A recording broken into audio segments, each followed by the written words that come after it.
Avec une seule plante, je peux te faire 8 soins différents. C'est ouf, non?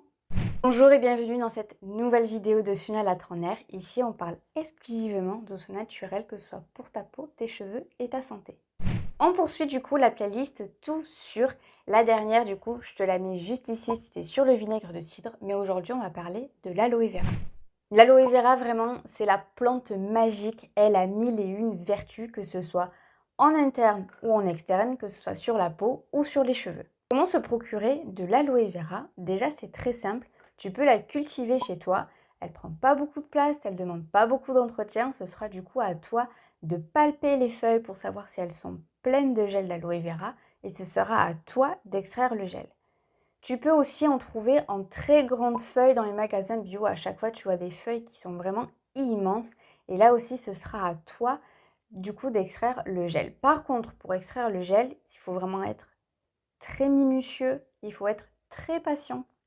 Déjà, il faut que tu épluches la feuille. C'est-à-dire, il faut que tu enlèves tout ce qui est vert. Parce que le vert est vraiment pas bon pour nous. Donc, tu gardes uniquement le cœur de la feuille. Ensuite, tu le mets dans un mixeur et tu mixes un petit peu tout ça. Du coup, tu vas te retrouver avec une texture un peu mousseuse, un peu pulpeuse, un peu gélatineuse. C'est normal. Là, il faut que tu viennes du coup tamiser. Donc, si tu n'as pas de petit tamis, tu peux prendre un filtre à thé. Ça va être exactement pareil. Par contre, c'est l'étape la plus longue. Il faut être patient. Une fois que tu as récupéré tout ça, il faut que tu le transvases du coup dans un récipient qui soit propre et stérilisé. Et hop, tu le places au frais comme il n'y a pas de conservateur. Ensuite, tu peux trouver du coup le gel d'aloe vera déjà tout prêt en tube ou en forme de petits pots. Enfin bref, il y a plusieurs types de récipients. Donc tu peux là aussi le garder au frais. Et ça commence petit à petit à se vendre aussi un petit peu en vrac et ça, c'est super bien. En ce qui concerne le prix, l'aloe vera, c'est pas non plus extrêmement cher, mais pareil, il y en a à tous les prix, donc fais attention, ne te fais pas trop avoir. L'aloe vera, elle est géniale pour hydrater la peau. Elle va venir sécher très rapidement et elle ne laisse pas de film gras sur la peau ni collant. En cas de coup de soleil, là aussi, elle a été géniale. Il y a quelques temps, j'ai eu un gros coup de soleil. J'ai de suite mis du gel d'aloe vera. D'une, déjà, ça vient calmer la démangeaison et cette sensation aussi de brûlure qu'on a.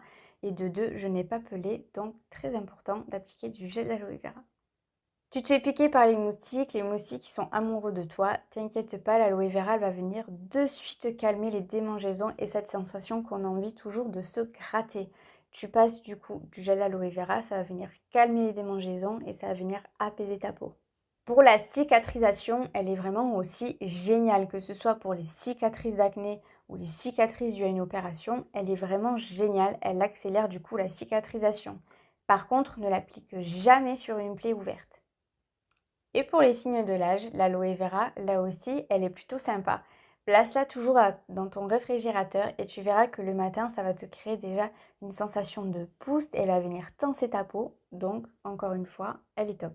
On peut également utiliser le gel d'aloe vera comme gel coiffant. Si tu as comme moi un super épi qui te rend des fois la vie difficile, ça va venir t'aider. Mais aussi, elle va venir du coup hydrater tes cheveux sur les longueurs et sur les pointes. Tout ce que je viens de te citer, du coup, ce sont pour des soins externes. Par contre, avant d'utiliser du gel d'aloe vera sur ta peau, il faut toujours faire un test sur le pli du coude et laisser poser environ 24 heures. Si au bout de 24 heures, tu n'as pas de réaction, du coup, tu peux utiliser le gel d'aloe vera sans souci. Pourquoi je vous dis ça? Parce que souvent on me dit oui, mais c'est naturel et du coup, il n'y a pas de danger. Non, bien au contraire, ce n'est pas parce que c'est naturel que c'est sans danger.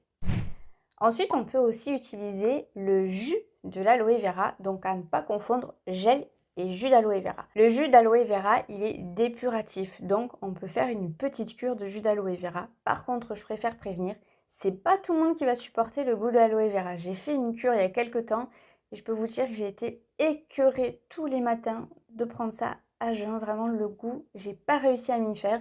Je me suis dit, c'est la première fois, c'est la deuxième fois, mais au bout de 30 jours, c'était encore pareil. Donc voilà, je préfère vous prévenir, si tu n'as pas peur des goûts un petit peu étranges, il n'y a pas de problème, tu peux essayer. Par contre aussi, ce sera déconseillé pour les femmes enceintes, pour les femmes allaitantes, pour les personnes qui sont cardiaques et pour les personnes qui ont des problèmes digestifs chroniques. Et bien voilà, je t'ai tout dit sur l'aloe vera. Si tu as des questions ou des doutes, n'hésite pas en commentaire, je suis là pour ça. Si tu veux qu'on se retrouve tout de suite, c'est sur Instagram que ça se passe. Je te dis à la prochaine. Ciao!